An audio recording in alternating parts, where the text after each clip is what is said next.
വീണ്ടും ജനിക്കുക എന്നതിന് യഥാർത്ഥത്തിൽ അർത്ഥം എന്താണ്? യോഹന്നാൻ 3:3 യേശു നിക്കോദിമോസിനോട് പറഞ്ഞു, സത്യമായി സത്യമായി ഞാൻ നിന്നോട് പറയുന്നു, ഒരാൾ വീണ്ടും ജനിച്ചില്ലെങ്കിൽ ദൈവരാജ്യം കാണുകയില്ല. വീണ്ടും ജനിക്കുക എന്ന വാക്ക് ക്രിസ്തീയ വിശ്വാസത്തിലെ ഏറ്റവും പ്രധാനപ്പെട്ട സത്യങ്ങളിൽ ഒന്നാണ്. പക്ഷേ പലരും അത് തെറ്റിദ്ധരിക്കുന്നു. എന്നാൽ ഇതിന്റെ യഥാർത്ഥ അർത്ഥം എന്താണ്? 1. ശാരീരിക ജനനം അല്ല, ആത്മീയ ജനനം. നിക്കോദെമോസ് കരുതിയത് യേശു രണ്ടാമത്തെ ശാരീരിക ജനനത്തെക്കുറിച്ച് സംസാരിക്കുന്നു എന്നാണ്.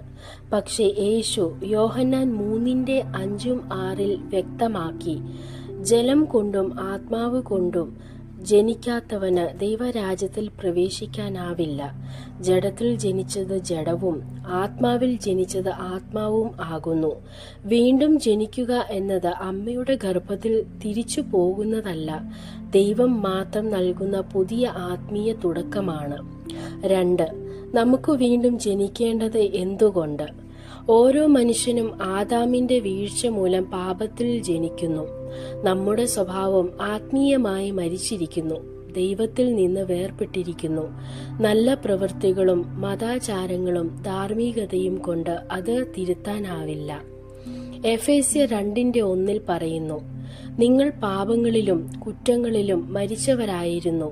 മരിച്ചവൻ സ്വയം ജീവൻ നേടാൻ കഴിയില്ല. ദൈവം നമ്മെ ജീവിപ്പിക്കണം. അതുകൊണ്ടാണ് യേശു വന്നത്, നമ്മെ ജീവനോടെടുക്കാൻ. 3. അത് എങ്ങനെ സംഭവിക്കുന്നു? വീണ്ടും ജനിക്കുന്നത് പരിശുദ്ധാത്മാവിന്റെ പ്രവൃത്തിയാണ്. നിങ്ങൾ യഥാർത്ഥമായി മാനസാന്തരപ്പെടുകയും, അതായത് പാപത്തിൽ നിന്ന് തിരിഞ്ഞ് യേശു ക്രിസ്തുവിനെ കർത്താവും രക്ഷകനുമായി സ്വീകരിക്കുമ്പോഴാണ് അത് സംഭവിക്കുന്നത്. 2 കോരിന്ത്യർ 5:17 പറയുന്നു, ക്രിസ്തുവിൽ ആരെങ്കിലും ഉണ്ടെങ്കിൽ അവൻ പുതിയ സൃഷ്ടിയാണ്, പഴയത് കഴിഞ്ഞു, ഇതാ എല്ലാം പുതുതായി. ഇത് വെറും ഒരു പ്രാർത്ഥന പറയുന്നതോ സഭയിൽ ചേരുന്നതോ അല്ല, ദൈവത്തിന്റെ ശക്തിയാൽ ഹൃദയത്തിൽ നടക്കുന്ന യഥാർത്ഥ മാറ്റമാണ്. 4. പുതിയ ജനനത്തിന്റെ തെളിവുകൾ. വീണ്ടും ജനിച്ചാൽ ചില അടയാളങ്ങൾ കാണാം. ദൈവത്തോടും അവന്റെ വചനത്തോടും പുതിയ സ്നേഹം, ജീവിതത്തിൽ മാറ്റം, പൂർണ്ണതയല്ല പുരോഗതി, പാപത്തിൽ നിന്ന് മാറി ക്രിസ്തുവിന് ജീവിക്കാനുള്ള ആഗ്രഹം, പരിശുദ്ധാത്മാവിന്റെ ആന്തരിക സാക്ഷ്യം. 5. ഇതിന്റെ പ്രാധാന്യം. യേശു വീണ്ടും ജനിക്കുക ഐതിഹ്യമാണെന്ന് പറഞ്ഞില്ല.